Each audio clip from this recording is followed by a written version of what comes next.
Alors, le chef, dernièrement, chef des Men in Black, qui a été un petit peu conquis au punk, on va dire, il me demandait, comme ça, j'étais un petit peu torché, quoi. J'étais avec Manon Crête, il me demandait de résumer la temporalité et le confucianisme. J'ai fait, ouais, c'est simple. C'est simple, ça, le confucianisme. Et la temporalité, Carburot, c'est quoi les temporalité? Alors j'ai dit, pour vous dire, confucianisme, c'est simple. C'est Confucius, j'en ai été disciple. Là, je l'ai connu, le royaume des cieux. Bon, il prenait 100 mecs, un peu comme les Men in Black, là, c'est de l'élitisme, quoi. Il disait, si ça se trouve, la vérité, elle est derrière la porte. Alors, j'en réagissais pas. Mais si vous voulez connaître la vérité, il faut ouvrir la porte. Ce qu'on a gardé en disant, si tu veux connaître la vérité, sache ouvrir la porte comme ça. Alors, il n'y en avait toujours qu'un seul. Tac, il ouvrait la porte. Il revenait, il disait, tiens, j'ai vu un arbre, tiens, j'ai vu la rivière. Le prospect, en gros, il traçait une perspective, lui aussi, comme nous, les politiciens, tu sais, tout ça, de Men in Black, tu sais, tout ça.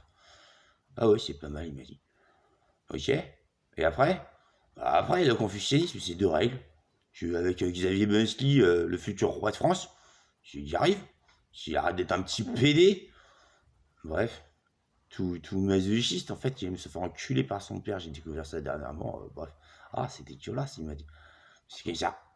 Il est masochiste, il a pardonné à son père, c'est en fait, tant pis si sa mère elle s'est suicidée devant ses yeux, en connaissant la vérité, il s'en fout en fait. 30 ans que je lui dis ça, en tant qu'il s'en fout. Il préfère se faire défoncer le cul par son père si ça les tradit. Quand il me dit, ouais, le machisme, c'est une part de vérité, c'est que c'est un PD, comme la plupart des machos. Je rappelle que ça fait des nachos, hein, en enfer. Ça fait les machos, ça fait des nachos, dans la lave, et c'est terrible. Bon, s'il arrive à s'en sortir de ça, à découvrir le respect des femmes, j'ai avec une seule meuf qui lui dit, oh, tiens, je vais aller la revoir. Ça fait 10 ans qu'elle est mariée, elle a 3 gosses. S'en fout, hein.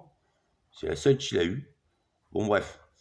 Lui, il veut devenir roi. Alors, on est sur la monarchie confucéenne, mais c'est pareil du temps de Khéops, c'était pareil du temps de Confucius, avec Lao Tzu, sa célébrissime révolution, chef de la petite feuille, qui flotte sur l'eau, et c'est ça l'histoire. C'était pas encore la politique de la canonnière, avec les grosses canonnières, qui elles flottaient bien sur l'eau pour défoncer des villes à distance dès qu'il y a un chinois, il faisait chier.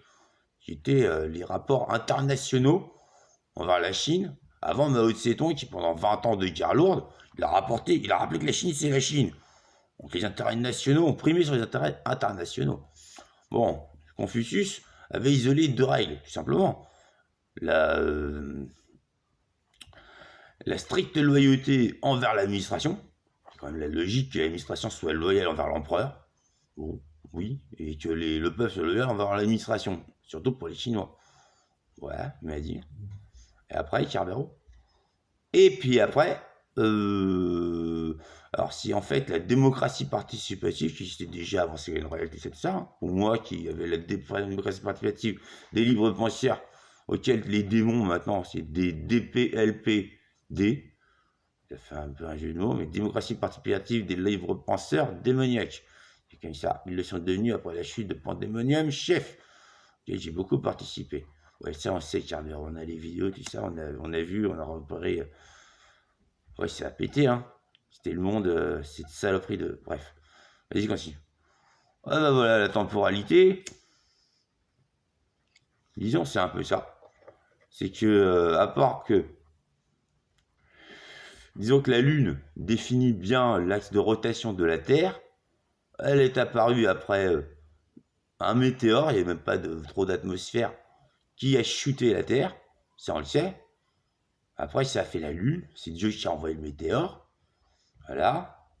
Après, ça fait la précession des équinoxes, un petit décalage dans les chambres solaires, si vous voulez savoir. Enfin, c'est rattrapé par un gros géant de pierre, qu'on sait toujours qui est sur la Lune. Et puis moi, j'ai mis mon vidéoclub pour les gothiques, avec des jetpacks infinis que je fais de temps à autre, pour qu'ils aillent sur la Lune. Bon, ils se restent généralement, ils ont leur jetpack qui reviennent. puissance infinie, un bouton c'est bon, c'est le faire. Ils visent la Terre, ils visent la Lune en 1 heure environ, c'est fait, les 300 000 km. Ah, 300 000, ouais, c'est ça, 300 000 km, j'ai mis. Voilà. Ils ont le vidéoclub où il y a en gros Internet, les faits, tout ça, tout ça. Et le premier géant de pierre, tout, il est là, énorme géant de pierre. Tandis que le deuxième, j'ai demandé à Dieu, bon, bah, il continue à faire son boulot. Fait un peu chier Hitler dans le Dark Side of the Moon. Ok. C'est ça la temporalité. Ça définit en fait la rotation, tout ça, l'écliptique, tout ça de la Terre sur le monde alpha, la temporalité universelle, sachant que c'est plutôt Monsieur Hadès qui s'occupe de la temporalité universelle répandue sur les ordinateurs. Donc on s'en fout un peu des fuseaux horaires maintenant. C'est surtout YouTube où il y a des fois un petit décalage d'une seconde dans l'ultra symbolisme, on s'en fout. Ça fait un petit russe. Et voilà, c'est ça la temporalité, c'est le maître qui devait déjà établir le système métrique en 1789, le maître du maître, Hadès, qui est en dessous de nos pieds, en dessous de 100 000 niveaux d'archives.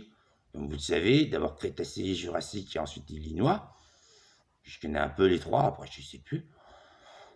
La temporalité, c'est le monde alpha, donc, qui définit la temporalité de tout l'univers. Ok, c'est bien résumé, ça, il m'a dit, chef. C'est bien résumé.